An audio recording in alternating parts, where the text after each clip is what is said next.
They don't fuck with us, we don't fuck with them. It is what it is. Big Billy. I built this shit. Me. Brick by brick. Real. I can't even call it corner pocket. Niggas in they feelings out of pocket. Smith and Wesson on me, Dallas Cowboy. And I'm with my dog. Down boy. Yo, welcome back. Episode 4 of the All Takes No Break podcast, coming at you very fast as usual. It's me, Geno the Don. It's been a long week, got a lot to talk about. Dova, highlight them, tell them a little bit about it. What up? It's a beautiful night. Talk about sports and bullshit. You know it. So since we've been gone, a lot's happened.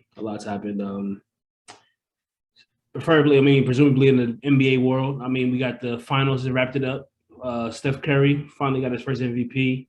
Warriors took it in 6. We were both dead wrong about our predictions. Yeah. I said Boston in 7. You said Warriors in 6. I'm gonna be honest. No, I said Boston in 6. Yeah. Excuse me, Boston in 6. That's true. So I guess we both lost the bet. No bottles. We get to keep our money, so that's good. That's alcohol from our liver. But yeah, man. So how you feeling about it? Were you shocked? How you feel about it? Talk about it. I would say I'm a little shocked from the beginning of the series. Like when I was rolling into the series, I was a little bit, I would say, convinced that Boston defense was going to be able to hold up well against Golden State's just powerhouse offense, and vice versa. Like Golden State's defense couldn't really hang with whatever Boston was offering.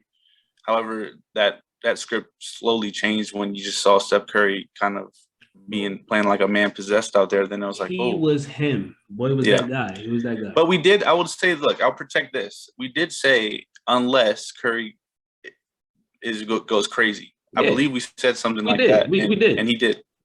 He did exactly what we thought he could do. And he changed the whole series. Obviously, along with the whole team, I think a lot of people played well in that finals, but Wiggins especially, he was slept on. Your boy Draymond, Mr. Ass Gas himself, showed up Game 6 in a big way. Let's talk about it. Boy had a couple of threes. He was hitting pull-up jumpers. Yeah, he played a good game. Ooh, he showed up when it mattered. His mom was out there trying to defend him on Twitter, which was crazy, but that's well, he was going through a serious rough patch where I think everybody was on his neck, and then he responded with a good game. Does that make up for every other game he was not doing well? No, yes. Maybe not. Yes, they won the championship. Yes, I guess. I guess he can hang his hat on that, but realistically speaking, we know that it was the rest of the squad that got him to that point. You know what I'm saying? So, four-time champ. With that being said, though, I saw a rumor online that Jordan Poole and Wiggins are both looking to request max contracts. But do they not rate it? Let's talk about it, bro. Do the Warriors win this championship? Do they get this to the seed they have this year without the play of Poole and Wiggs? And I don't even think they win this chip without Wiggs for sure. Because the way Boy was, he was averaging he averaged 18 points a game in the finals, guarded Tatum, locked him down for 2 out of the 6 games. You don't win it without Wiggs. Yeah, but okay, so I would say Wiggins definitely stepped up to where, okay, now we're talking big money. Yeah. Jordan Poole is a great player. He is going to be a great player, throughout the years to come. Yeah. But are we talking max contract money here?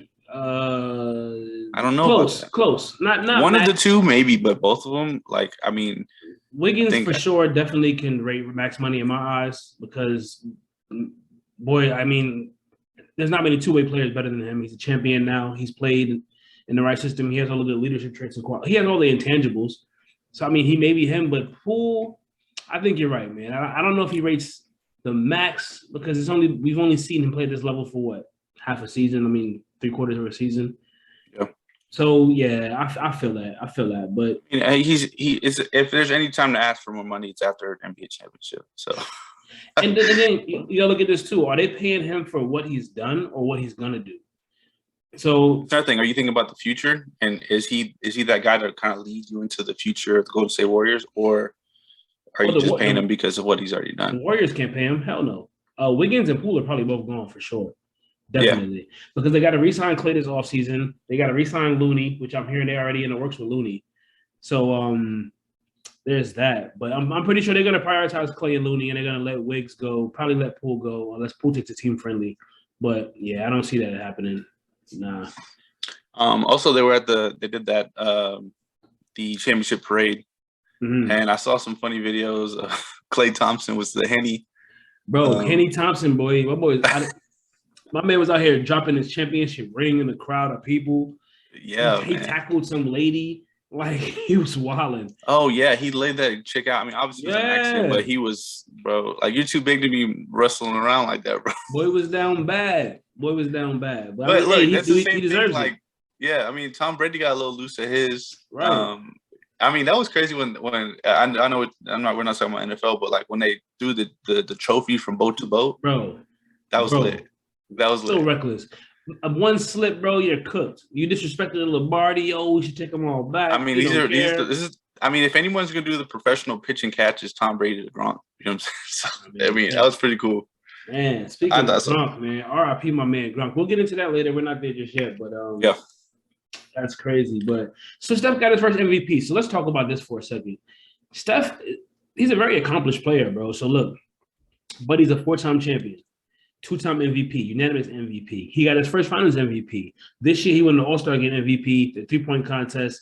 I mean, he had an outstanding year this year. Like, we got to talk about it. But a lot of people look, you know, when we talk about it, how we hate to talk about legacies and how it's ruining the sport. But when it comes to players like Steph, he is an all-time great. Can we agree on that? Yeah. So, I mean, when it's a pretty easy thing to say. Yeah, exactly. So with a 4th championship and a finals MVP, some would say that would, you know, move you up a notch, you know, as far as like, you know, his all-time rankings, you know. But I have a question. With this new chip, even with all this in the finals MVP, who did he pass? Who did he leapfrog as far as he's better than them now? I don't think he's on that list that people think he's on. Exactly. I don't know how to word that in a way, like the most respectful way possible. You said it. Yeah, I mean, he's all-time great. He's obviously going to go down as a Golden State Warrior legend. But when you're comparing, you know, people like Kobe and LeBron and exactly. There's tiers to it or whatever. And like, I'm not, like I said, I'm not trying to say disrespectful, but it's like Curry needs people on his squad to accommodate his play style in order for him to win championships. 100%. And I'll say this. So the people at home, they're probably going to think we have a little bit of bias because of our predictions for the finals. You know, we're Eastside guys. We both root for but I'm going to be honest with you. Throw all that out that window, man. So when you look at the upper echelon of guys, you're looking at the Jordans, the LeBrons, the Kareems of the world, who those guys were the best player in their team for the majority of their careers. Every championship, they were more than likely the best player in their team. The Shaqs of the world, the Tim Duncans, who else? I know I'm forgetting somebody. The Bill Russells, the Magic Johnsons, the Larry Birds. Like I know it's not easy to say that Steph isn't better than Larry Bird, but because he is an accomplished player, but let's look at what Larry Legend did too, because that's who I bring up Larry Bird because on Twitter a lot, you know, I'm on social media. I see a lot of people say that, you know, Steph, he's better than Larry or he's better than Magic, and I just can't subscribe to that, man. I can't subscribe to that. I think people get excited about Steph Curry because he did. I guess I use the word revolutionize the game a little bit in a way where the 3-point shot became just a serious weapon, and the way he can shoot it from anywhere in the gym is a thing. And that's his like weapon of choice. Like, it's no doubt that he loves to do it, and he'll pull the trigger if you give him just a little bit of space. So I think he changed the game in that sense, and it's exciting to where kids are growing up and they're shooting 3-point shots from anywhere in the gym, and they want to be like that, you know. So you know how, like they said, the like Mike thing? I think a lot of people want to be like Curry when they're growing up right now. He got a lot of kids getting benched. He got a lot of kids doing outlandish, crazy stuff. And some say it's bad for the game. Some say it's good for the game. Who knows? But it's exciting. I guess we can all agree on that. It's not bad for the game. Listen, he does what he does because he can. If you can't do it, don't do it. Stop. Correct. He's not telling these kids to go out and shoot from 40. No, he's telling him that I can shoot from 40, so I'm going to shoot from 40. If you can't do that, don't look at.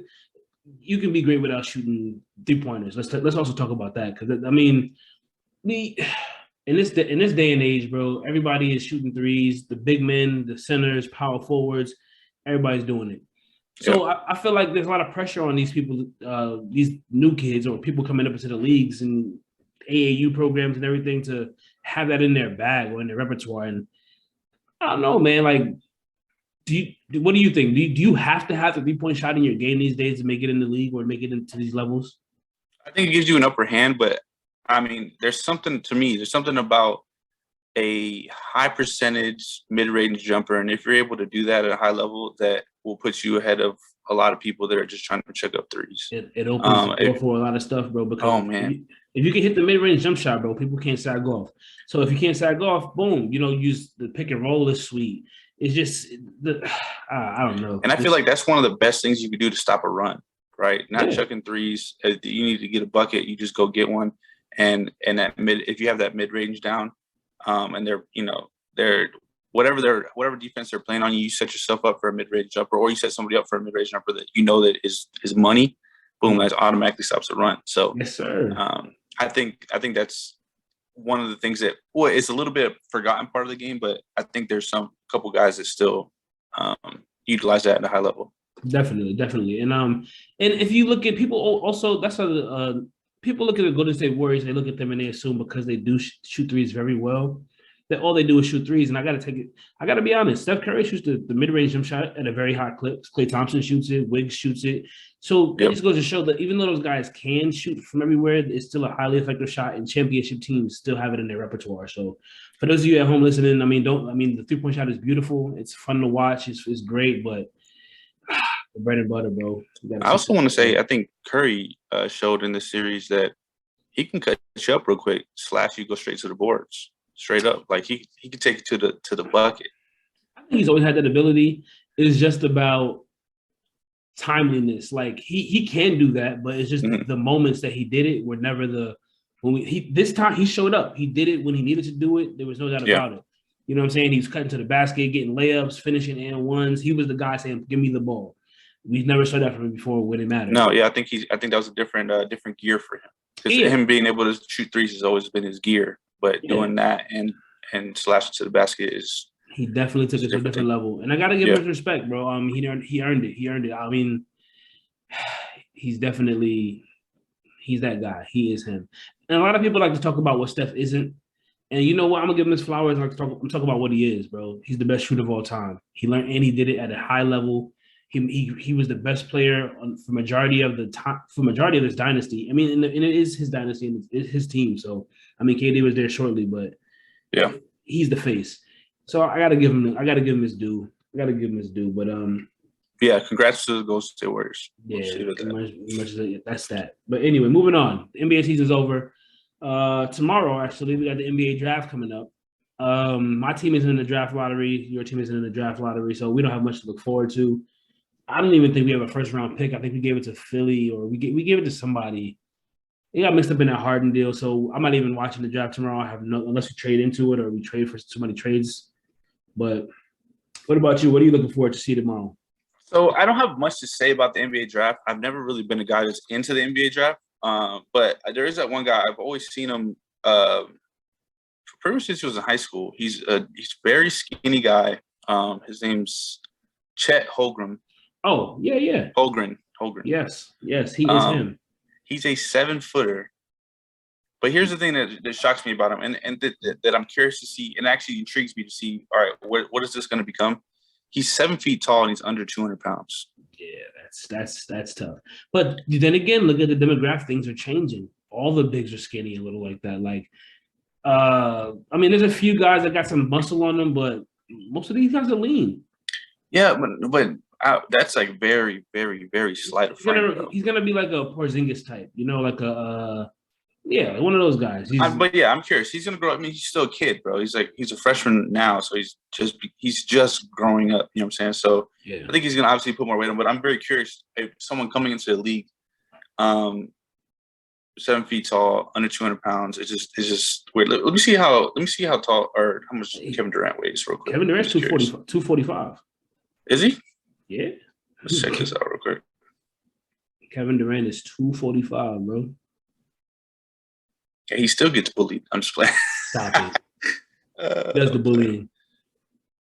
We had the. I mean, I tell you who does bully. That boy PJ Tucker. Yeah, so they got Kevin Durant at 240. So that's what I'm trying to say. Like the guys like Kevin Durant's 40 more pounds than you, bro. He's about to body this kid. Now, I think that once he gets drafted, they get him on the good diet, they get him on the program, strength training, man body and all that good stuff. Yeah, so we'll see. But yeah, just stuff like that. But here's the question back to you: is that why do you think that is that the NFL draft is like, and maybe it might be biased towards me, but why is the NFL draft such a big deal, and the NBA draft like is kind of low key? Well, because it's the part I think it has to do a lot with the amount of people that are drafted in each draft, and it's college football also is a bigger platform to me than college basketball, if that makes any sense. I agree. Yeah. So it's just pumped out there more. The platform is bigger. I mean, ESPN, all the networks cover it. You know, that's just NFL rules in America. That's really what it comes down to. I mean, go ahead. I think it also has to do with that. Like college football programs, like they don't have the one and done, or football programs, they don't have the one and done thing. Like you can't be a freshman and go to play for the draft. That's very true. So you actually can build a fan base, or you have fans that are of the college that can actually follow a guy from when he's a freshman to almost to a senior sometimes, or a freshman to a junior, to when they could declare for the draft and be like, man, I've been watching this guy since a freshman. Yeah. And you have you really get invested in something. Like when guys go to Duke and they do a one and done, it's like, oh, all right, well, we'll see. You know what I'm saying? Before you could even notice the impact he made on college basketball, he's already going for the draft. Yeah. So I think that's also a thing that happens. And also, I agree. But also too, the NFL draft, bro, you can find talent in rounds 1 through, like, honestly, all rounds. So I'm not gonna disrespect anybody, but they're still exciting to watch. There's cream of the crop players that go in rounds 1 through 3.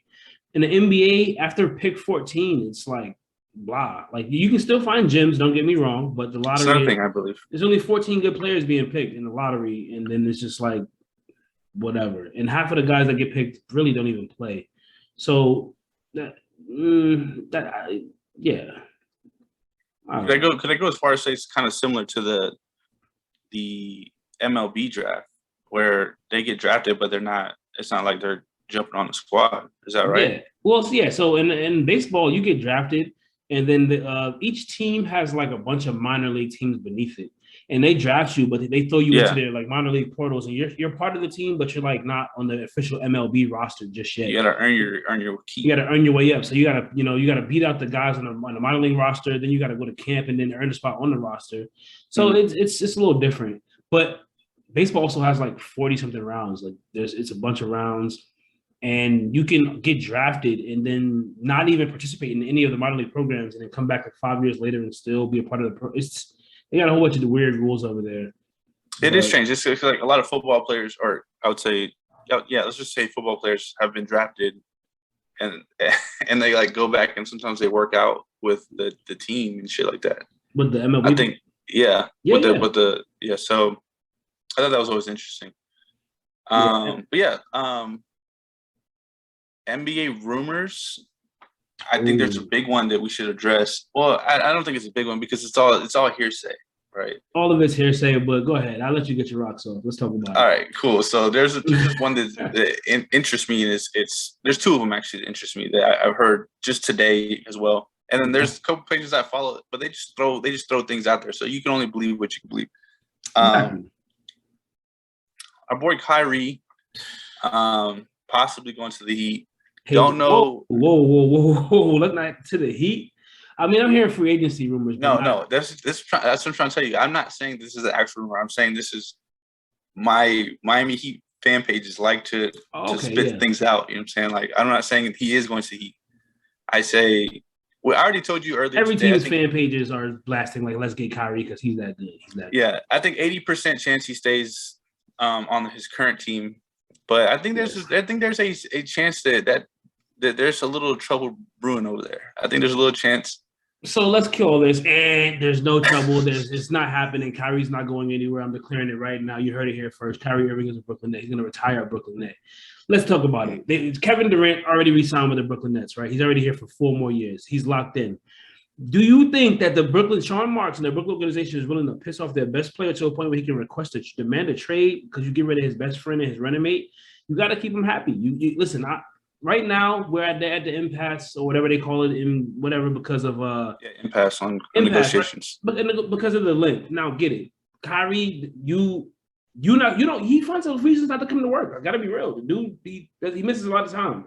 So it's the Nets they have every right to be wary about spending top dollar on this guy and making a long-term commitment. And he has to understand that. He put himself in his boat. The COVID shit was bullshit. Don't get me wrong. We all know it. That shit was stupid. It was players from other teams that didn't get the vaccine that were still playing. New York City kind of screwed them on that. So, but it still happened. You still weren't on the court. Yeah. But the team also made the decision themselves not to play him as a part-time player. He still could have played in a lot of those games early in the season. So I can't blame him for too much of it because some of it was outside of his control. But there were times where he was going through whatever he was going through and he was missing time and he does have horrible injury luck. So it's warranted. And he has to – I think that right now his agent knows that it's warranted. Kyrie knows it's warranted, and they're just working through negotiations. And it wouldn't be an NBA offseason without the drama. Unfortunately, it's my squad. That's tough. But you're a fool. You are a fool if you willingly let Kyrie Irving go. Do you hear me? You are a fool. Who do you trade him for? Who? What do you like? There's nobody's gonna give you a superstar of his quality. Because let's be honest, he's somewhat damaged goods because no vaccine. He fights the power, and Nike wants to drop him. He's not. You're not gonna get the value. It wouldn't be smart. And there's a little bit of prima donna vibe going on, or it's, I guess, attached to him. I don't know if that's really him as a person, or maybe it's just a misunderstood individual. Who knows? But he's a little weird. He's weird. He's weird as fuck. So weird, yeah. It was weird. I mean, it is what it is. But also Bradley Beal. Ooh, that's spicy. That's spicy, and here's why it's spicy because he's in the last year of his contract, right? It's an option year. He can opt in and he can make almost close to $50 million this season, or he can opt out and hit free agency and become an unrestricted free agent and test the waters. Now, it was always under the impression Bradley Beal was a super committed guy. Washington all day. I'm staying here. I love it here. I want to be here. This is home. I don't care if we suck. I'm staying. Give me super maxes. This is what it is. So this is a surprise, but because he's young. He's young. He's relatively young. He's a veteran guy. He's an elite level scorer. He plays both ways. He can help a contender immediately. So this is big. This is big, bro. This is whoever acquires this guy is definitely going to open up a window immediately. I would say Bradley Beal should definitely test the waters and go somewhere else. And I agree, but I think I just don't want him to do it shadily. Like, don't commit and don't have this organization under the impression that you're. Then at the same time, it's a business. I know these organizations. So I'm not even gonna go that far. But it just seems because you already gave your word. So now you're doing what you. It just. If it was the other way around, I guess so. I mean, it gets to the fans or whatever, but it's the organization itself. The second that Bradley Beal wasn't actually producing like he needed to produce, they're already looking to get rid of him. So, 100%. I would say go do something, man. Go play some meaningful join the ball organization. Game. Go for an organization that's gonna be competitive and you feel like it's a good fit for you. We just and why not, Harden. man? What'd you say? We just got rid of Harden. So Bill, if you want to come up north, we always got some man. Come to New York, man. It's live up here. We got KD, we got Kyrie, we got Ben Simmons, we wild. Man, I have no comment. I don't even want to be disrespectful towards the Nets right now, but I mean, I'm not even going to say what I usually say about them. So you say it. Go over there at your own risk. If it's Bradley Beal, yeah, go over there at your own risk. Tell PJ Tucker. There's more. There's well-run organizations all over the East Coast, and Nets are not one of them. So that's how you have two of the best players in basketball on the same team, but we're horrible. Yeah, you're right. Arguably the two most toxic as well. So, bro, stop it. Bro, right, look, we got players out here trying to fight their head coach, bro. What's more? Come on, stop this.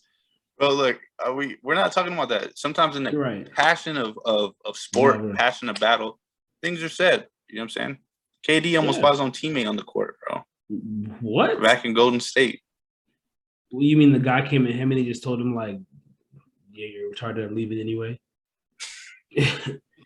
But it's all good, bro. Listen, I get it. I understand what you. But look, let's talk about it. Well, Bradley Beal, he's not going to the Nets. We have no chance. I'm gonna be honest. We're way over the cap. We got to pay KD, Kai, and Ben Simmons. We're signing only vet minimum players, and maybe a few mid-level exemption guys, but we're not in that camp. Maybe you guys will be. I heard you guys are clearing up some space. We'll see. But where's a good fit? Like honestly, somewhere you think he can go and I know one off the top. Where? Portland. I can see that. We'll go to Dallas. Do you think Damian Lillard's ever going to leave? No, and that's I think that's foolish of him to stay. Yeah, I think it's crazy. It's I saw that the CJ McCollum was trying to recruit him over to the Pelicans, but that would be cool. But doubt it. Nah, I mean, really, if he's going to go anywhere. Look, if any free agent that is worth anything is going to go anywhere, the best thing you can do is take your talents to South Beach. It's most of the time it ends up in being in the finals and/or championships. Absolutely. Yeah. So LeBron's gone, bro. You haven't won a chip. It's been a decade, bro. It's not happening. Like you had so many chances. It's over.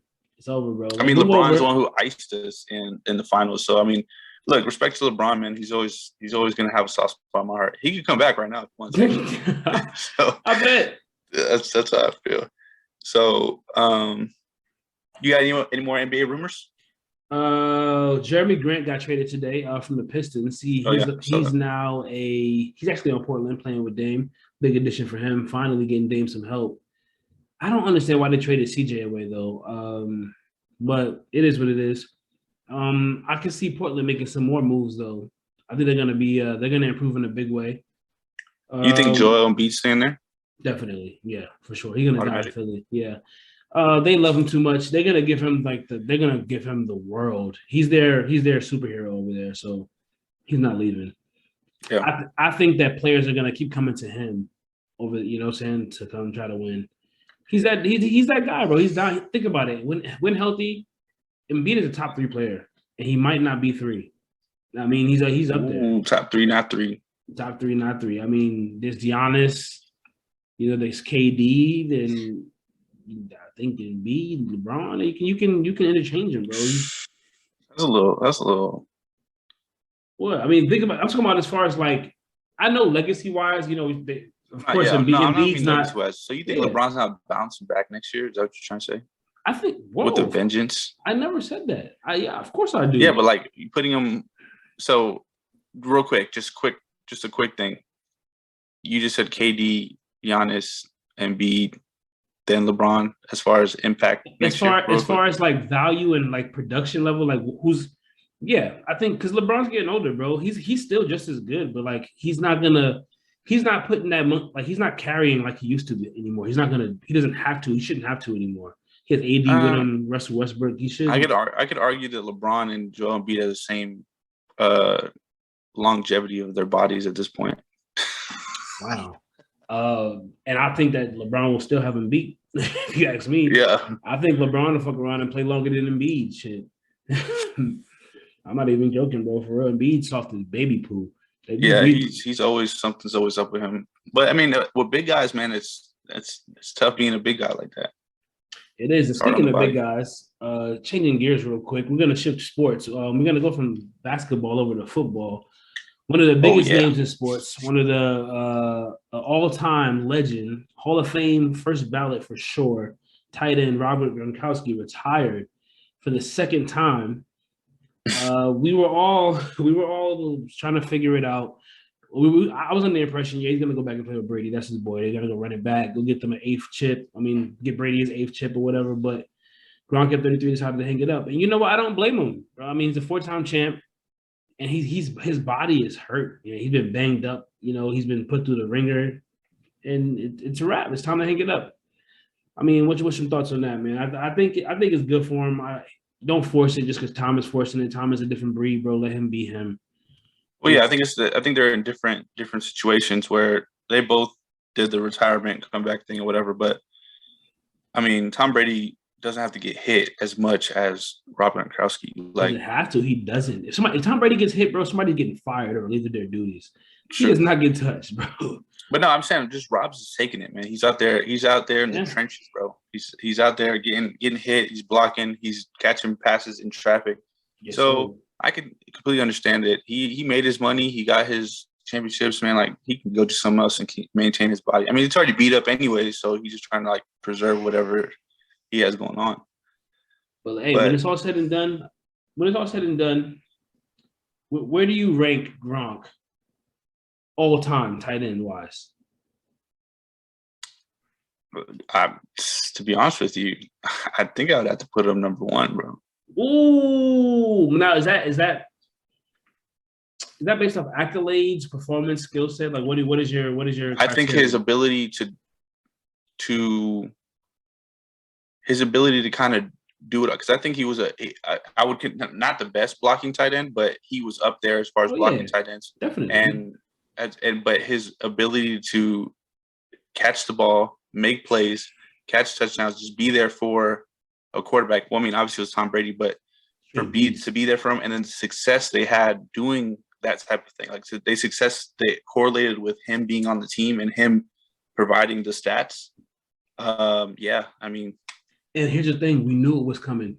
We knew it was coming. Brady to Gronk couldn't stop it for years. Bro, they ran the AFC for a decade. It was beautiful to watch, and I can't lie. I'm glad I got to watch it. I got this. I hate the Patriots. Let's just put that out there. I hate them, but I mean, you got to give your credit where it's due. Gronk is an all-timer, and he was a huge part of that success. So if you put that together, I think he's, as far as that goes, I mean, I would put him number 1. Yeah, talent wise, as far as athletic ability, probably not. Tony G. Yeah, Tony Gonzalez was a beast. Himothy.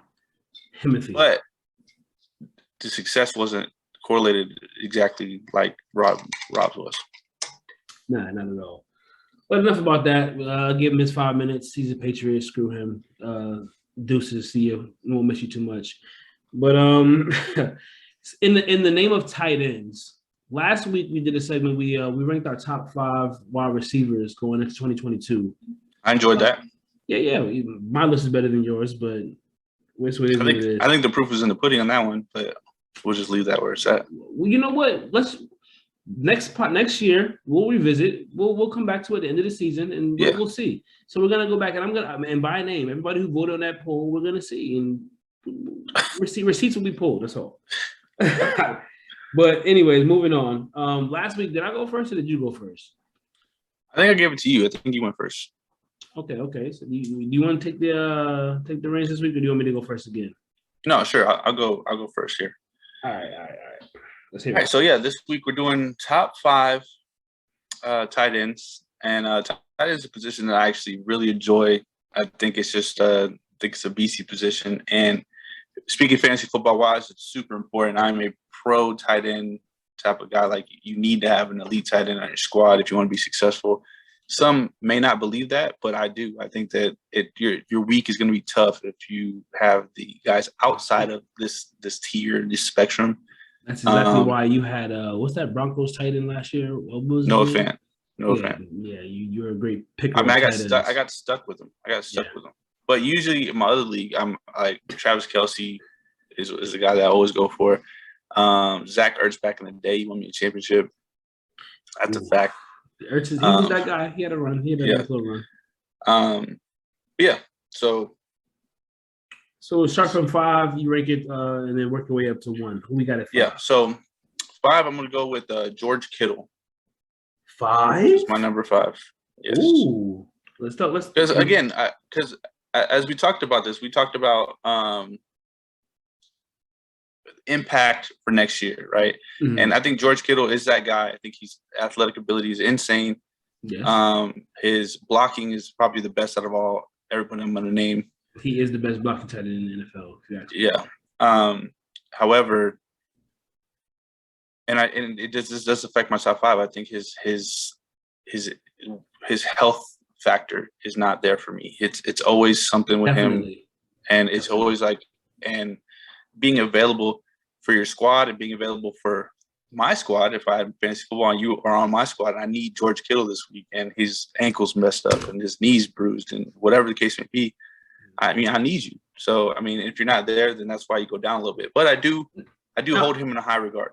Definitely. Now, to clarify for the people at home now, this top five, though, we're doing this top five. Just is this your top five fantasy tight ends next year, or is you ranking top five tight ends just period? Impact next year, and I feel like that goes hand in hand with fantasy and. Yes, I agree. I just want to clarify so they can know what we're doing here. Yeah, I mean, unless you're being super specific, like PPR and all that stuff, you know what I'm saying? So no. But to credit you to your point though about Kittle being at 5, his quarterback actually, if we talk about impact, has a lot to do with it too. He has a baby that we don't know if he's gonna be able to get him the ball and create those opportunities for Kittle like we've seen in the past. So his production is, I think it's we don't know what we're gonna get from him next year really. Yeah, I agree. All right, next up I have Kyle Pitts coming in at number 4. Kyle Pitts. Okay. I think Atlanta's offense is booty. It was with Matt Ryan for sure. I don't know what it's going to be next year, but what I do know is that Kyle Pitts is a athletic freak, and I think he's going to make a difference whatever team he's on. He's going to be a target to hit, and he could be right there at 4. He could be lower than 4 next year, or he could be maybe top 2, depending on how much they use him and how effective he is. And the kid's just going to get older and better, stronger. In theory, he is. Number 3, you're going to be surprised this one. Maybe not. I got Waller coming in at 3. I'm not too surprised. Okay. No. Waller's my number 3. Big fan of Waller. Oh, I also had Waller too. That's what I had last year in my other league. But again, injury bug messed with him last year.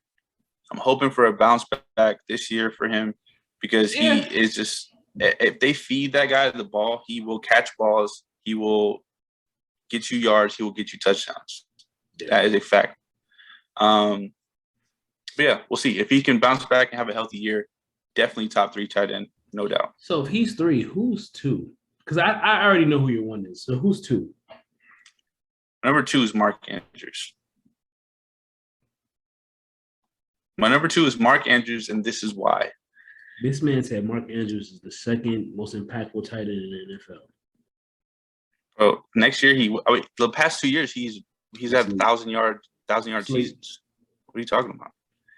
And I think all of these guys have, except for Kittle, just based off injuries. But all right, and then who's Lamar Jackson gonna target next year? Bateman. Who is he targeting the end zone, bro? Mark Andrews is a touchdown monster. Exactly. And that's really like he's not. Don't say that. He's not a yak guy. He's a possession receiver, 5 and under at best outside of the red zone. All right. This is another fact that I had for my backup here because I felt like you were going to say something. Okay. He had 26% of the target share last year. That's not saying much. The Ravens had a horrendous but it's going to go up. It's only going up. You think so? I think Absolutely. with an offseason with Bateman, they got rid of Hollywood. They brought in who the other kid they brought in? They got rid of Sammy too. Is it Duvernay? Okay, so you say wait, hold on a second. When you said when I said 26%, you said that's not a lot. But when I'm reading here, 26% was the best among tight ends last year. And 6 a month pass catchers, 26%. And it's going to get better. I say 30%, 33%. That was out of necessity because, again, the Ravens offense had a ridiculous amount of injuries last year. Everywhere, receiver, running back, even quarterback, to the point where, like, he might have been the only starter on the field for, like, about a good month and a half. Like, it was all bad. It was all bad. So, I mean, I don't want to discredit him too much because I love Mark. He's a baller. But he's a baller and he's going to eat this year. For sure. But he's going to be the second most impactful. I mean, okay. But, I digress. This is your time to shine. Go ahead. Yep. And then, obviously, number 1, Travis Kelce. I mean, six seasons, 1,000 yards. Just that's an easy buku. Buku amount of receptions. Yeah. Touchdowns are come like candy. Like, I mean, there's not really much you can say to discredit Travis Kelce at number 1. Until he's dethroned, he's that guy at tight end in the NFL.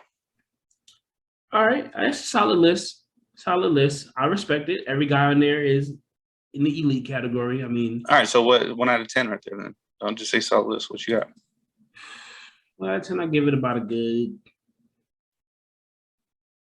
I'll give you a 7 because it's a good list. It's a good That list. is a terrible. No, and hear me why. This is why I Bro, there's only like 6 or 7 elite tight ends. I just think that you just put some guys, you value some guys that shouldn't be as high. Mark Andrews at 2, it kind of makes your list kind of like, okay.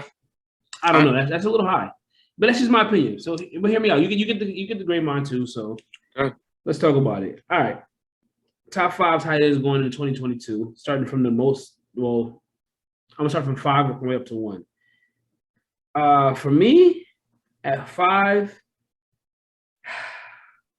this might sound like a little bit of homerism. You might not believe it, but I'm going with my boy Dallas Goedert, homegrown Philadelphia Eagle. Oh, I'm so glad you said that because that automatically means I won this list, right? No, you did not. That's exactly what that means. I'm gonna tell you why though. Go ahead. Guess who was in the top 5 as far as most productive tight ends last year in the NFL? Dallas Goedert. He was 5. Don't get me wrong, but he's on the up and up. Now let's talk about it. His offense is things are gonna open up now. They got AJ Brown, they got Smitty out there. Those guys are gonna get all the coverage. They're elite. Smitty's elite route runner. AJ Brown's physical. The middle is wide open for him to eat all year on the RPO action. RPOs over the middle to DG all day. Bing. The threat of the Jalen Hurts run is going to leave it so open for him to just run freely. And he's a mismatch nightmare for any linebacker because he's just as fast as a receiver. He's elusive. He's a big yak guy. And he's nasty. Like he's not a George Kittle level blocker, but you're not getting around him. You're not getting past him. He's stout, sturdy, big boy. But again, that's my 5. And you know what's crazy though? George Kittle is actually not in my top 5. He's not in my top 5. And it's mainly because of the reasons I described to you while you were talking. You said everything correct. I agree with you. His health, he hasn't been healthy in God knows how long. And his quarterback, man, I just don't know what I'm gonna get from them. They're a question mark right now. I know what he can do, but what have you done for me lately? I can understand the quarterback thing being a question mark, but a healthy George Kittle can save any quarterback situation that he's put in, especially if someone who is not really throwing the ball like super downfield. George Kittle just makes plays. And while I agree with you, the last time we seen healthy George Kittle was the start of the pandemic. It's been a while. It's been a while. But yeah, I mean, I think a healthy George Kittle, this Dallas Goedert thing is just out of the water. Yeah, for sure. But a healthy George Kittle, and Dallas Goedert doesn't make the list. He's 6 and it's a big gap. I agree. But let DG come into his own. This is a big year for him. I'm telling you, the Eagles' offense is going to take off. He's going to be a big part of it, a big reason why as well. But moving on to number 4. I have your number 2 at my number 4. I got Mark Andrews at 4. And for all the reasons that you mentioned, very reliable hands, reliable guy, great blocker. He helps every single down, even if he's not catching the ball. He causes some kind of havoc, and his impact is felt on the play. So, and even though he's not fat, how can I put this? He's not elusive. He's not fast. He doesn't have moves, but he knows how to get open. He knows how to be available for his quarterback when he has great hands. Great hands. But he understands. He's a very smart guy. He understands schemes and coverages. He knows exactly where to sit to be. So that gives him a lot of value in my eyes. So I got him at 4, and like you said, his usage is just through the roof. At number 3, I have to agree with you with Darren Waller. I had Darren Waller at my 3 as well. Holy shit, bro! Holy shit! You're putting.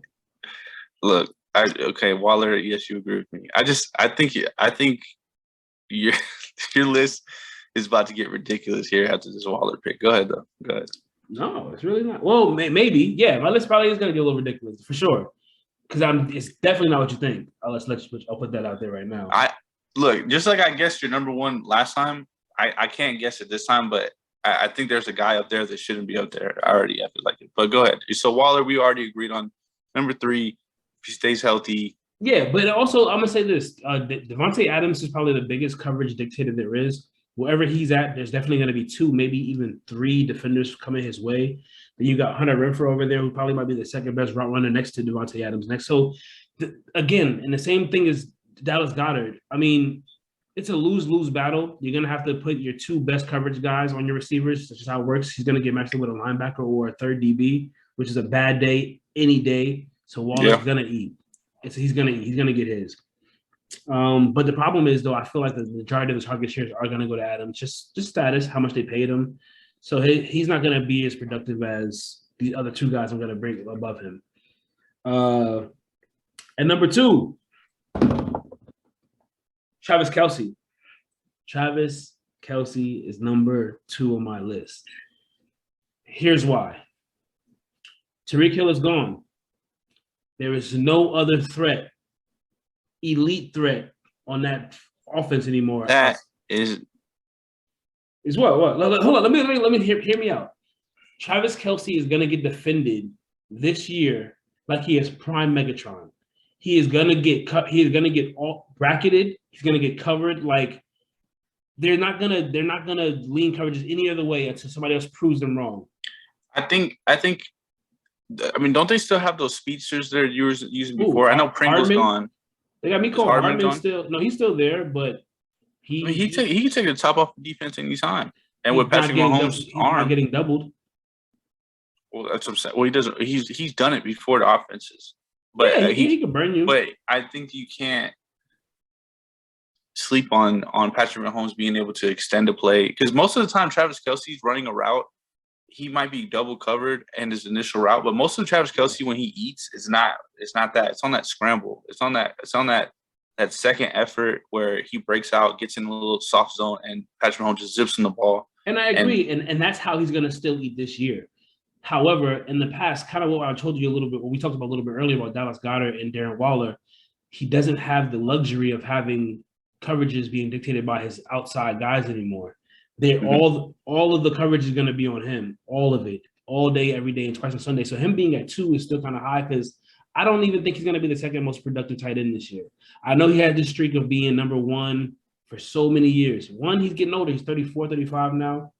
And 2, bro, he's going to get the best coverage guy that the defense has to offer. He's going to get – I see your angle where you're going, and it's the same angle you had about 2 years ago when you said Derrick Henry wasn't going to be able to do it again. No, don't do this. And that's what you're doing right now. No, because I'm giving you – I just said that because Derrick Henry, what he was doing was unhuman. I just didn't think it was possible. You're trying to do the thing where, like, when you're playing with, like, the stock market or crypto, that you're trying to time the fall. The crash, right? You're trying to pull out before. Yes and no. That's what you're doing with this list. I'm trying to time the fall, but I have every reason to think that a fall should come.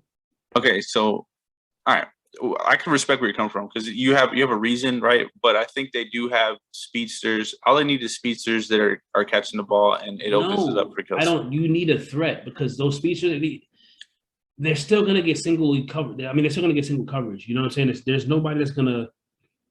You need a threat. You need like a Tyreek Hill kind of guy. Like Hardman's not going to do it. They got that guy Sky Moore, who's the rookie. He's pretty good. If he develops by a week, maybe 8 or 9, maybe he can be that guy.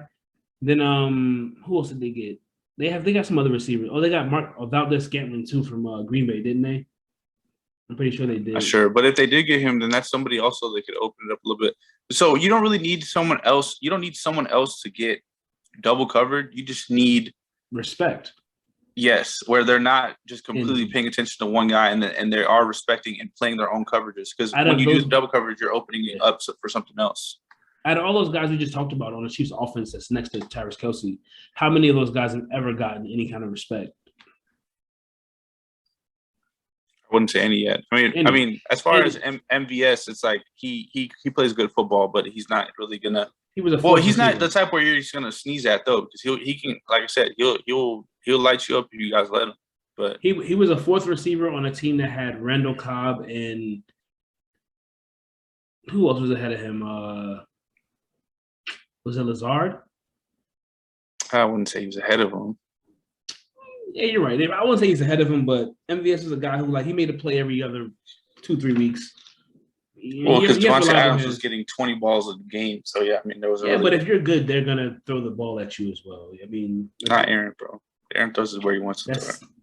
While I agree with that, you have to. Yeah, well, I'll give you that. But anyways, let's not wasting time. Let's get to the meat and potatoes of this list right here. Let's get down to my. Can I guess your number one now? You know who it is. You know who it is because I talked about it. I talked this guy up a long time ago.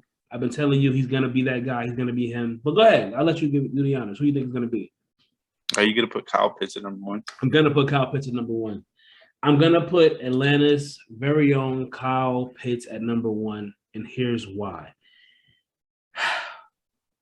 Buddy has, and this again, don't laugh at me for this.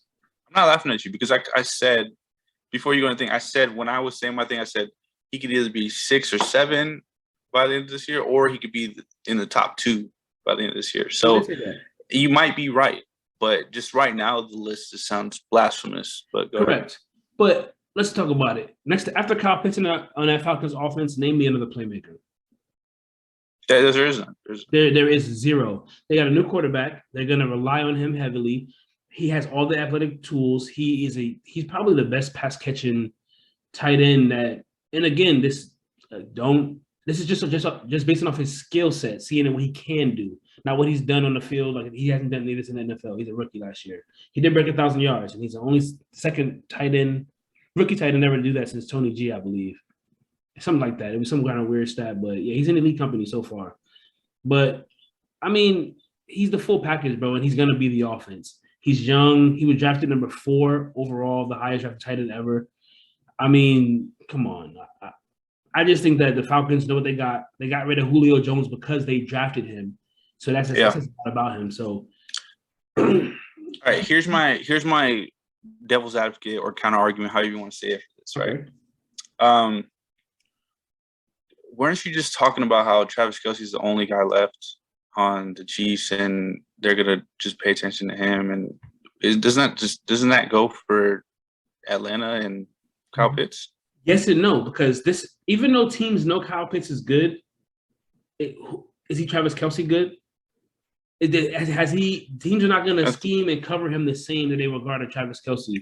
I think he has the same athletic ability and ability to catch the ball and make a play as Travis Kelce. It's just he hasn't got the opportunities yet that Travis Kelce has. And also, even though, yes, and this might sound crazy to me because I know Travis Kelce is that guy. He's an all-pro tight end. He's going to be 35 years old this year. Yeah. Kyle Pitts is 22, 23. That's a huge factor, 13-year difference. I mean, I think if given the same opportunities and the same amount of targets, I feel like Kyle Pitts will outperform Travis Kelce, even though the skills – and it's just because of the age, he has the energy, the yak ability. He can take the hits. He can just off that alone.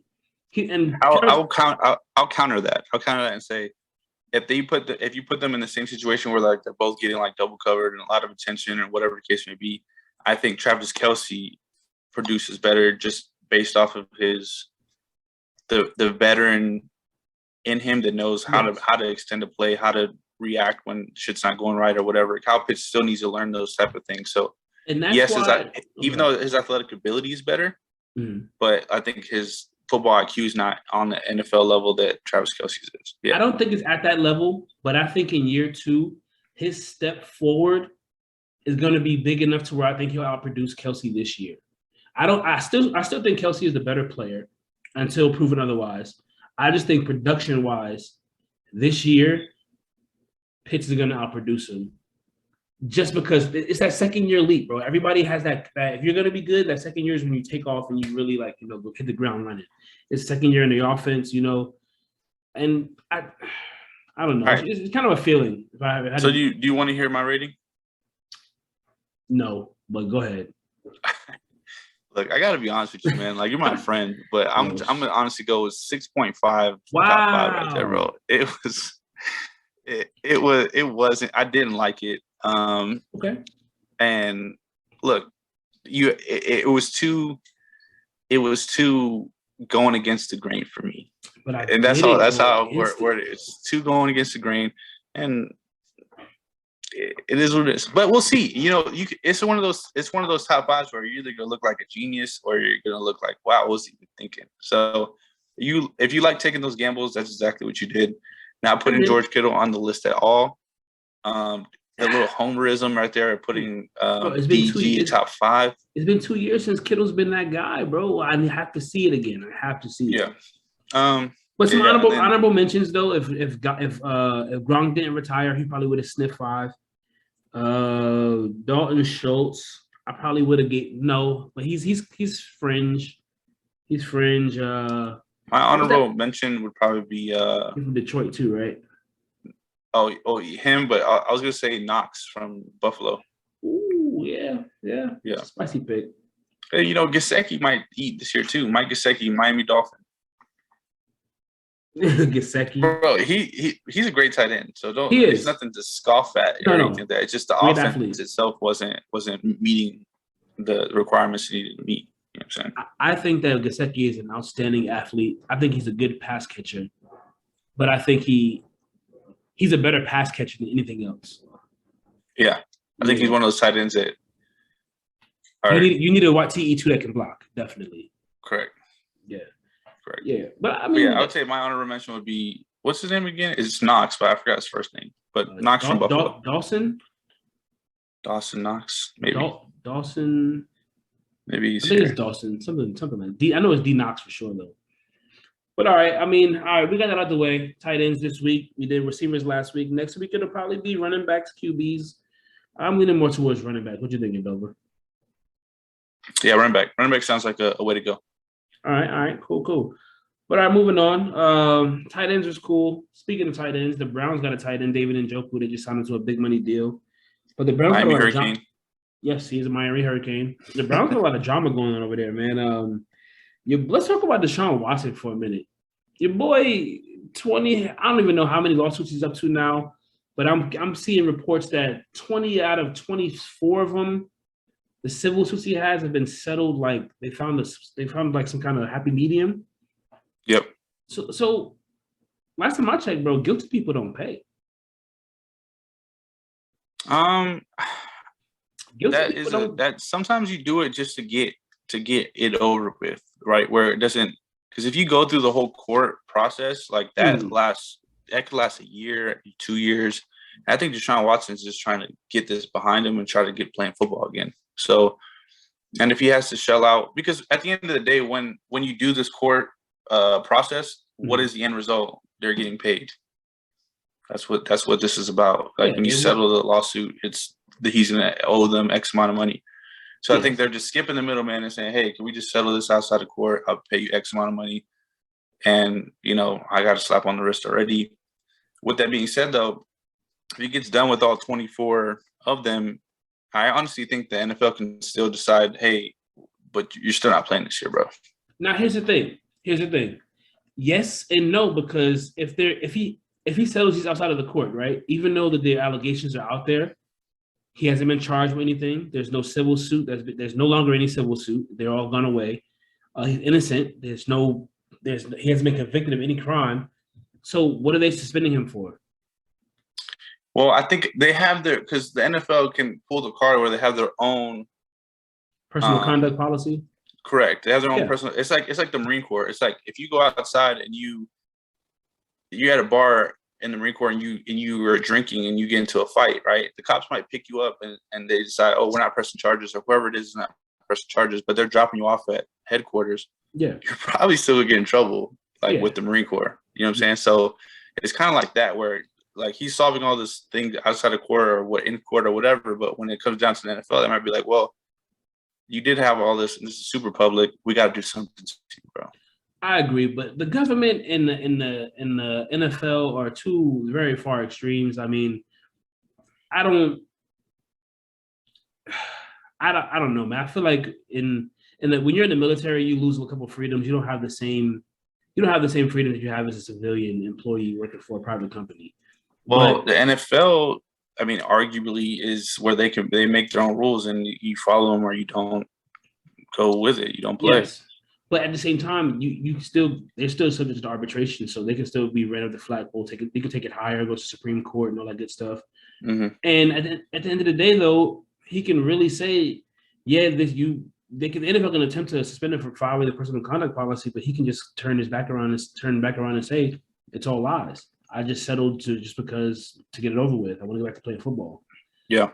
So we'll see what happens, but I don't know. I think the perception of the public and how it looks at the situation where this guy was accused of things, and obviously there was multiple women involved. It would be hard for me to believe that they just turn around and let him play. And I'm gonna be honest with you. I think there's gonna be a suspension as well. Some people are saying 17 games. I don't think so.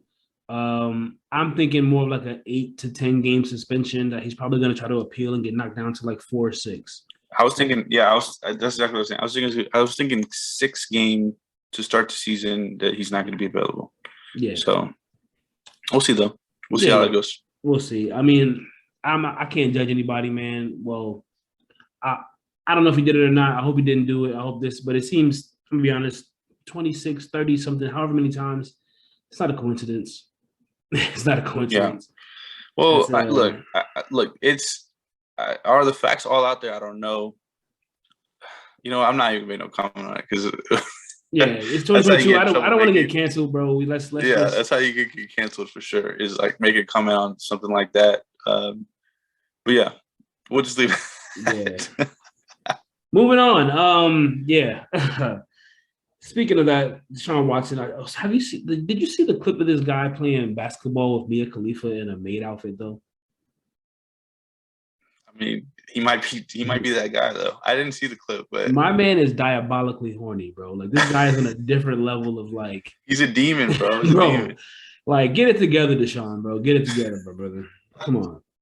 But speaking of lover boys, we got certified lover boy himself. Drake dropped a new album. 9 months after the album, Certified Lover Boy, he dropped Honestly Nevermind, the most white Starbucks drinking album title I've ever heard in my life. But yeah, I don't know how to feel about it, bro. And I'm saying this because again, Drake has a huge demographic of fans, right? So he makes music for a bunch of people. He makes much music for the African American culture, then he has the music that anybody can like it. You got your Caucasian culture messes with him. You got the women who like him. Then you got he's everywhere. He's all over the place. But his last couple albums, his hip hop culture, his hip hop fans are getting a little wary. We're getting a little where's the Drake at? You know what I mean? We're just this album is a lot of Afro beats, house type music. And don't get me wrong, I like it. I vibe to it. I'm in the car, I bump it, But I want to hear some hip hop. I want to hear some bars. You know what I'm saying? Where's it at? How do you feel about it? Let's talk about it. Yeah, I feel the same way in the sense where like when I heard that he was coming out with the album and he was dropping it, I was like, oh, I think we're gonna get that type of album. I don't know why I felt that way, but I did. Me too. But we didn't get that. We didn't get a hip hop album, and it's not hip hop. It wasn't a hip hop album, but you can't lie that it is. There's some catchy songs on there. Oh, yeah, beats are fire. I know I caught myself just jigging to it, like okay, we in there. But and then when I heard the song with 21 Savage, I was like, that is what I expected the album to be. Let's talk about that for a second, though, real fast, bro. 21 Savage slid on that joint. My man he hopped in a beat in 8. Ooh wee. Yeah, that song I enjoy. The song Sticky I enjoy. But I was expecting the whole album to be like 21 Savage song, but he pretty much flipped it on his head and did most of the album that house, Afrobeat type of music, and then one song was that. And usually it's like kind of different most of the time. But I think he is going to give us what they want. I mean, because like I told you too, I said people are gonna start disrespecting him like Drake can't snap. But you can see on that last song, he snapped a little bit. So if you really wanted to put the pressure, he would. He could do 4-song EP tomorrow night, drop it, and everyone's gonna love him again, bro. It's automatic. Exactly, and I can't lie. I'm a long time Drake fan. I've been listening to Buddy now since 2006, since comeback season. I know he's capable of. Best I ever had. Yeah, you know what I'm saying. I know he's capable of. So I'm not gonna sleep. But I'm getting a little, bro. I want to hear something. I want to be honest, and I want to put on the Drake album and be like, oh yeah, you heard the new Drake? Bump this. I'm not gonna tell nobody to go put on Honestly Nevermind. I'm just being honest with you. No. Nah, I mean, but hey, shout out to Drake though. That track "Sticky." He definitely took a sample of that's a Jersey Club song, by the way. I don't know if y'all for the people at home. Yeah. We get it in. We get litty. But yeah. If I had to give it a rating, 5 out of 10. Oh, 5 out of 10. And I'm only giving it a 5 because the quality of the music. He still had decent penmanship. The lyrics weren't just trash, throwaway, but it was solid, good music, but just it's not my cup of tea. Look, I'm not considering it a hip hop album, so that's why I'm not gonna be too tough on it. I'm gonna give it a 7.8. 7, that's pretty high, bro. It's all right. So let's hold on. While we're on the topic of Drake, real quick, Certified Lover Boy. You remember that album too? I do. What you give that one? Now I'll give you a couple tracks. I would actually consider Certified Lover Boy a hip hop album. Would you? Kind of. That's a pop album. Well, yeah, I guess, but he has hip hop songs in it. Like this album, you can't consider a hip hop album because there's like one song that you consider hip hop album. Yeah. I mean, you're right. I would give that one Certified Lover Boy just the way. I would give that one probably like a 7.5. So you think this album is better than Certified Lover Boy? Well, because I'm not considering a hip hop album because it's not. So I'm treating it like a house Afrobeat album, and I think it's fire for that. Yeah, but it's not hip hop. It's not hip hop, so I'm not considering that. The one I hated the most, I would be honest with you, is the Scorpion or whatever. That was hated Scorpion. Didn't like it at all, bro. What Scorpion actually? So look, at first listen, I hated Scorpion too, and I hated it. Honestly, when did Scorpion come out? Like 2018, 2017, probably. Yeah, I mean, I went to the concert for that. I was like, I was wanting to play his old shit. I hated it too, bro. I'm not gonna lie. But then I went back and listened to it, like probably when the pandemic started, and I fell in love with it, bro. Like, hold on. So Nonstop is hot. I'm Upset is hot. God's Plan is hot. Yeah. God's All right. So, but all right, I'll turn that. I heard you just said those three, and I like all those three. However, all those come out like as singles before he came out with the album. I'm talking about the songs that like came out as on the album. Oh, you mean like they're all on the album? I know what you're saying, but I meant like when it came out, and I sat there and listened to it. Like Survival, Elevate, okay, whatever. Emotionless, no. God's Plan, yes. I'm Upset, yes.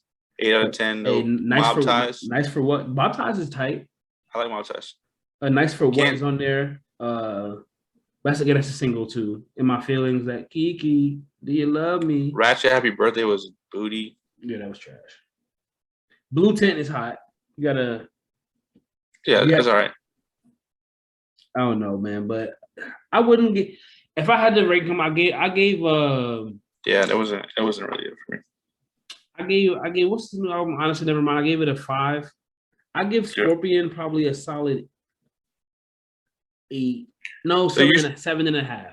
So you're giving 5, even though you're not. Are you like you're 5 for the hip hop album, or just 5 for the album in general? I'm not gonna, because here's the thing. Drake's music is always like that, bro. Like he had all his albums are a mix of different kind of music. Like he doesn't have an album that's just straight hip hop. None of them are. Take Care was fire. And again, Take Care, he was singing a lot on there. He was probably my favorite, honestly. Yeah, Take Care, and the one that had the him in the clouds. Nothing Was the Same. Those two. Bro. Oh yeah, that was a heat. Straight gas, and those are back to back. So Take Care was 2011. Bro, straight prime. 2013, Nothing Was the Same. I was wilding, young jit. Yeah. What a time to be alive, bro. Oh bro, that time was like wow. Bro. But those two albums, bro, straight heat. That was prime Drake. But no, I'm not gonna sit here and say it's not a hip hop album because Drake. I'm just gonna judge it on the Drake level of Drake's albums and where I put. That's one of his worst albums ever to me. I'm not gonna lie. I mean, Dark Lane demo tapes. He said it's not an album; it's a mixtape. So, because that would probably be his worst. But I'm gonna put this one at the bottom. I think his next one's gonna be a banger. I have a feeling. I said that. Maybe that's the faith. Yeah, maybe that's the faith that I have right now. But I just think it is just. I hope so. Just probably the reception he got from this. I mean, he probably doesn't really care that much because he's just that guy. But I mean, but I think the next one's gonna be something. I hope so for his sake. I hope so. Yeah, man, I'm excited. Let's roll into that. Would you rather though? Ooh, would you rather? Would you rather? Yeah. So this is probably my favorite part of the show. Not gonna lie, because it's kind of random. I got a good question this week. What about you? I do. I got a fire question actually. All right. So last week, I believe. Last week I went first because you went first on the top 5. So we'll switch it. You go first on the question. All right, so it's my turn to go first. All right. So Yes, let's see. Where's my question at? Oh wait, no, I have to ask you. Okay. All right. Sorry. Question is, this is interesting. Mhm. Would you rather get rich in a way that disappoints your family, or just make enough money to live? No, that's easy. I'd rather get rich. Well, actually, that's not easy. I thought it would be. Say it one more time. All right, let me pull it back up. That way I read it correctly here. Would you rather get rich in a way that disappoints your family, or just make enough money to live?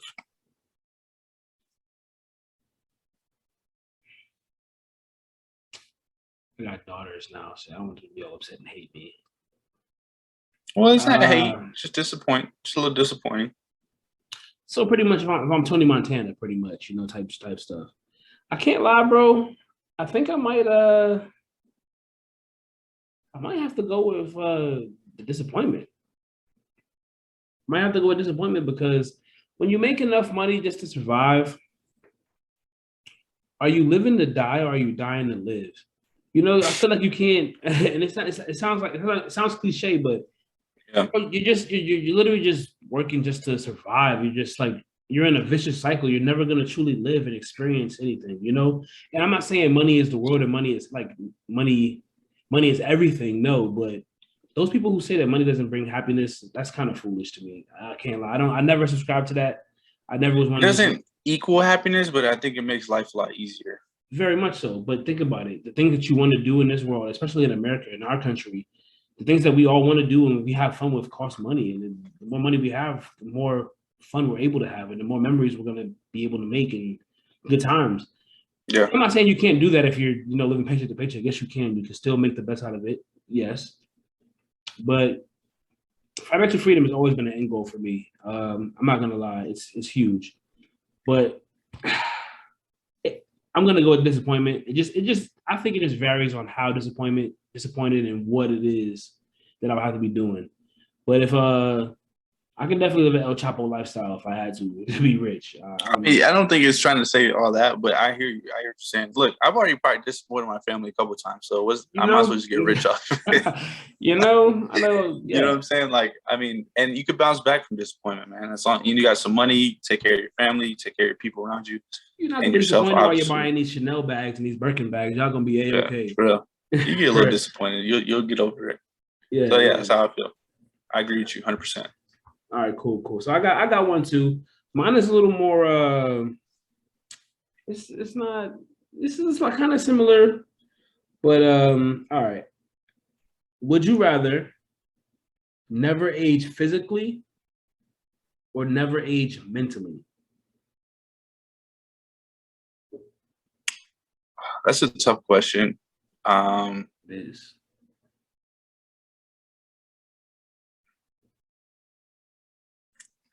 And you mean right now, like where I'm at right now in life? Is that what that's trying to say? I guess, right? Yeah. Because like when you're 21, I feel like you get a choice. Like you can I'll say right now. Let's leave it up right now. Yeah. Yeah, because when you're 21, it's like you have so much to think. And even me right now at 30, like I have so much to learn with life and everything like that. So no, I'd rather not age. So, all right, wait. What was the question again? All right. Would you rather never age physically or never age mentally? Oh, never. Would I rather never age physically or never age mentally? So, like for instance, would you? I would rather never age physically. Yeah. But because isn't that an obvious question though? Like, I mean, no, but if you don't age mentally though, you get to stay in that like worry-free teenage mentality where like you don't get responsibilities. You just always like no worries type stuff, Yeah, I don't know. Like, but physically though, even though you're getting old, you're gonna be 80 years old. You're still able to run and do stuff, you know. But that's a super tough one because, like, you're saying never age mentally. Like, you never get older mentally, but at the same time, it does protect you from, like, when you get older, you get Alzheimer's and shit like that. You know what I'm saying? So, like, you could just your longevity would just be keep your the stress levels that you go through in life definitely drop because you don't have that sense of responsibility, so you're not gonna be worried about as much. This is such a tough one you gave me right there, bro. I guess I would go never age mentally. Ooh, spicy. This is so tough. Mentally, no, and you know what? I kind of feel that, bro, because like, I mean, granted, again, I'm 31 years old. We're not old. I mean, we're also not young. So, but I've already been stressed. I mean, we have everyday stressors, you know, the responsibility of being a parent, the responsibility of being like paying bills and providing, you know, that's pretty tough. That's you know, to not have to ever worry about that and just be carefree. That seems almost like a dream. Like, I don't know, but then at the same time, I don't know. It's tough. I guess I can't wrap my head around the whole question. Like, if I stay this mentally, like my whole rest of my life, am I progressing, or I don't know. But you're not worried about that because you're never gonna, you know, age mentally. Like you're worried about progressing because right now you're mature enough to know that you need to progress and you need to get better and get, you know, if you never age mentally, you're never gonna worry about that. So you're not gonna care about progressing. You're just gonna be enjoying life, just chilling, you know, just yeah, that's a tough one. I don't know. Yeah, I guess I'll just go mentally, and I will never get like Alzheimer's or anything like that. I just grow old with a solid mind. Because you got a mind of a 30-year-old your whole rest of your life, bro. Like, you're sharp. Yeah, for sure, you're sharp. I mean, but that's the thing, though. But you lose the wisdom, though. Yeah. Like being 60, like 6-year-old me, I'm assuming is going to be a lot wiser than 30-year-old me right now. Yes. Like just through every life experience I've been through and all that stuff, whatever. So, but and that's the thing. You flip that on his head and say, "Oh, well, I have the wisdom of a 60-year-old, but a body of a like 25-year-old." You know what I'm saying? Like, it's like, or physically, I feel like a 25-year-old. Like, my joints don't hurt. My, you know what I'm saying? My knees don't hurt. Things like that. You probably live longer too if you choose physically. It's true. But your mind can go bad on you, though. It's so tough. You can. That's what I'm saying. Like, your joints won't hurt. You'll be able to go, but then, like, you know, you're 95. You're like, your mind's toasted already at this point. You know what I'm saying? Well, not every 95-year-old, but you know, yeah. Who knows what really ages in somebody to make them feel old or get old or sound old, or whatever? Is it their body or is it their mind? I think it's a combination of both. And then reality, it's a tough one. It's a tough one, bro. But if I had to choose one, I think I pick mentally, bro. Just on the strength of the fact that I just do no responsibilities, bro. I'm carefree. I'm chilling, bro. Like, I ain't got no worries. You know, go ahead. I was saying, I guess an age mentally doesn't mean you can't learn anything. Yeah. Just means like your mind's not growing old. That's a tough question, bro. That's probably the toughest one we've done. But the same thing. You know what's crazy though is if you don't age mentally though, you're not gonna live a good life because as everybody else progresses, you're still getting older. You're still gonna have an 80-year-old body, but the mind of a 12-year-old. So you're probably gonna live life with a bunch of ridicule. You're gonna be So, but man, it's a double-edged sword. The grass can be greener on either side, but I'm definitely probably gonna choose mentally just for the fact that just less stress, bro. I'm worry-free, carefree, don't care. Yeah, that was a tough one. Yes, sir. Yes, sir. But that was a fun one, man, as usual. You know, we're gonna get to wrapping it up though. This week, we had a lot of stuff going on. We talked about the finals, the draft, Gronk retired, some tight ends, Deshaun Watson, Drake's album. Next week, we're gonna come at you guys. We're gonna talk a little bit about, like we said, talk about running backs. We got some stuff going. Oh yeah, after the draft, we're gonna see who went where. We'll talk about that a little bit, and then we get into the offseason, folks. There's nothing really to talk about with baseball these days, but we're gonna keep you guys up to date as much as we can. We'll find some content to give you guys and throw at you. Sure, for sure. But again, thank you guys for tuning in. We appreciate you guys. Don't forget to like, comment, subscribe. Dova, you want to holler at them before we go out? Yeah, I would just like to say, if y'all have a suggestion for Would You Rather, you can throw it in the comments. What you think we should debate on Would You Rather. I know there's a bunch of funny ones that I've been like looking up and I have them in the chamber, but if we see a funny one in the comments, we'll use it. And just let us know if you like those, if we want to do more polls or anything like that. But yeah, that's it for me, man. Definitely. Feedback. We appreciate you guys. We want to make this show as best as possible for you guys. So let us know. Tell us. Share it to your cousin, your uncle. Everybody. But all right, guys, until next week, we'll holler at y'all. Peace.